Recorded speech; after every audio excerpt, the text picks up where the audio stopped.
అబ్బాయి 9th class అవుతుంది. ఏం పేరు? సాయి చరణ్. ఇది ఎంజేపీ గంగాధర. ఇక్కడ 10th క్లాస్ పిల్లలు స్టూడెంట్స్ 9th క్లాస్ పిల్లలను ఒక్కొక్కరిని వరుసగా నిలబెట్టి నైటు 11 గంటలకు 12 గంటల మధ్యలో నైటు ఒక్కొక్కరిని కూర్చుండబెట్టి కొట్టిరట. ఎటు పడితే కొట్టిరట. వాళ్ళు ఎందుకు కొట్టిరో కారణం తెలియదు. ఒకరిని అడిగితే రెస్పెక్ట్ ఇవ్వలేదు అంటాడు. ఇంకొకటి అడితే నాకు బాల్ ఆడుకునేటప్పుడు బాల్ వేయమంటే వేయలేదు, అందుకే కొట్టమంటారు. ప్రిన్సిపాల్ కంప్లైంట్ ఇచ్చినా వాళ్ళు ఎలాంటి చర్య తీసుకోలేరు. అసలు మీకు ఎందుకు వచ్చిర్రు, మీకు ఎవరు ఇక్కడికి రావాలని చెప్పిర్రు, మీకు ఎవరు ఫోన్ చేసిర్రు, మీరు ఎందుకు వచ్చిర్రు అని కప్పిపుచ్చుతున్నారు. వాళ్ళు ఏది బయటకు రాకుండా లోపలనే కప్పిపుచ్చుకుంటారు. ఆర్సీఓ మేడం అయినా ఈ ప్రిన్సిపాల్ స్టాఫ్ అయినా ఎవరైనా కానీ ఏం జరిగినా బయటకు తెలవకుండా చేస్తున్నారు. మీ బాబుని ఇలా కొట్టిరు, మరి ఇబ్బంది అయిందని మాకు చెప్పాలి. ఆ విషయం కూడా ఎవరు చెప్పలేదు. మామూలుగా సాటర్డే కదా కలుద్దామని వచ్చినాము. వచ్చే వరకు ఇది వచ్చి తెలిసిందేంది పిల్లల్ని కొట్టిరు. లోనికి వెళ్ళడానికి కూడా అనుమతి ఇవ్వలేదు. ఏమైందని లోనికి వెళ్ళి మా బాబు చూసేసరికి చెవిమికలు కొట్టిండు, ముక్కు మీద కొట్టిండు, వెనుక మొత్తము గద్దులున్నాయి ఇట్లా కొట్టినాయన్ని. ఎందుకు కొట్టినావు బాబు ఏమైంది రానంటే ఆ ఉత్తలు కొట్టిన అడిగితే నాకు రెస్పెక్ట్ ఇవ్వలేదు, రెస్పెక్ట్ ఇవ్వదు కొట్టినా అంటాడు. ఈ కొట్టిన అందరూ ప్రతి ఒక్కరు ఎందుకు కొట్టినవరా అంటే రెస్పెక్ట్ ఇవ్వలేదు అన్నవాడు, ఒకడు నడుచుకుంటూ వెళ్ళంగా తలిగింది అన్నవాడు, ఒకడు బాలేయమంటే బాలు ఇవ్వలేదు అన్నవాడు, సాంబార్యంగా కర్రీ మీద పడ్డది అన్నవాడు. చిన్న చిన్న విషయాలకు ఈగో పెట్టుకొని కొట్టిరు. చేతులు కడయాలు ఉంటాయా స్కూల్కి వచ్చినందుకు? మీరు బిస్కెట్ ప్యాకెట్ ఇస్తే మళ్ళీ తీసుకుపోయారు. చేతి కడయాలు తీసుకొని కుదిరితే ఒక పిల్లని ఇక్కడ ఇదంతా ఇంకా ఆఫ్ వచ్చింది. నైట్ 11 గంటలకి పడుకొని పోయినారు. నైట్ 11 గంటలకు కొడితే ఇప్పటి వరకు కూడా హాస్పిటల్ తీసుకుపోయి మేము వచ్చినాక హాస్పిటల్ తీసుకెళ్ళారు. ఒకసారి ఫుడ్ కూడా అండి, మీరు ఒకసారి వెళ్ళి పెద్ద డ్రమ్ ఉంటుంది, ఇంత డ్రమ్ ఉన్నది, అంత డ్రమ్ నిండా ఫుడ్ మొత్తం అన్నమే పడేసి దాంట్లో ఒక్క ప్లేట్లో కూడా సాంబార్ నీళ్ళు తప్పితే దాంట్లో ఏం లేదు, కర్రీస్ కూడా. పిల్లలు పదే చెప్తారు ఫుడ్ బాగాలేదు అని. ఆ మధ్యలో ఫుడ్లో పురుగులు వచ్చినాయి అన్నారు. పురుగులు వచ్చినాయి సార్ మీ స్కూల్కి ఇలాంటి మీ బాబు చెప్తున్నారు అట్లా.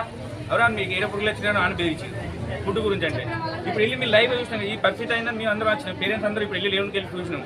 చూస్తే పెద్ద డ్రమ్ము నిండా రైస్ రెండు ఉన్నది. ఒక డ్రమ్ము నిండా రైస్ పడేసారు అంటే పిల్లలు ఏం తిన్నారు ఇక? ఈ వేస్ట్ ఫుడ్ ఎందుకు పెడుతున్నారు? వాళ్ళు వారేసే పరిస్థితి ఎందుకు వచ్చింది? కర్రీ బాగుంటుంది కదా, నువ్వు రైస్ గంట అన్నీ ఉన్నాయి, కర్రీ కూడా ఒక 2 ఐటమ్స్ అన్ని మంచిగా ఉంటుంది కదా. మరి ఏమున్నది, ఏం తినేదానికి ఏం లేదు. పిల్లలకు ఇమీడియట్గా యాక్షన్ తీసుకోవాలి, వీళ్ళ మీద సస్పెండ్ చేయాలి. ట్రాన్స్ఫర్ కాదు, సస్పెండ్ చేస్తేనే వీళ్ళకు ఇంకోసారి బుద్ధి వస్తుంది. మేము అప్పటి నుంచి బాధపడుతున్నాం 10th క్లాస్ వాళ్ళ పేరెంట్స్ పిలిపియండి అని. ఇది వరకు పేరెంట్స్ పిలిపించలేదు. నిన్న రాత్రి MGP boys high school Gangadhara మండలంలో 10వ తరగతి విద్యార్థులు 9వ తరగతి విద్యార్థులను పిలిచి కొట్టడం వల్ల కొంతమంది విద్యార్థులు ఇంజురీ అవ్వడం జరిగింది. ఇప్పుడు ఈరోజు ఉదయం 9వ తరగతి విద్యార్థుల యొక్క పేరెంట్స్ వచ్చి కొంత గొడవ చేయడం ద్వారా మనకు ప్రిన్సిపాల్ ఈ విషయాన్ని అధికారుల నోటీస్కి తీసుకురావడం జరిగింది. దీన్ని పరిశీలించినట్లయితే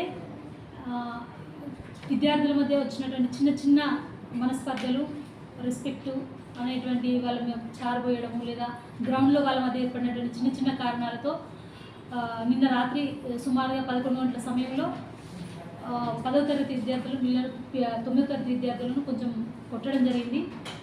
చిన్న ఇంజ్యూరీస్ పిల్లలకు అవ్వడం జరిగింది. ఇమీడియట్గా మాకు ఈ విషయం తెలిసిన వెంటనే పిల్లల్ని పిఎస్సి గంగాధరకు పంపించి ట్రీట్మెంట్ ఇప్పించడం జరిగింది. పిల్లలకు పెద్ద ఇంజ్యూరీస్ ఏం లేవు. డాక్టర్ గారు వాళ్ళకు ట్యాబ్లెట్స్ ఇంజెక్షన్ ఇవ్వడం జరిగింది.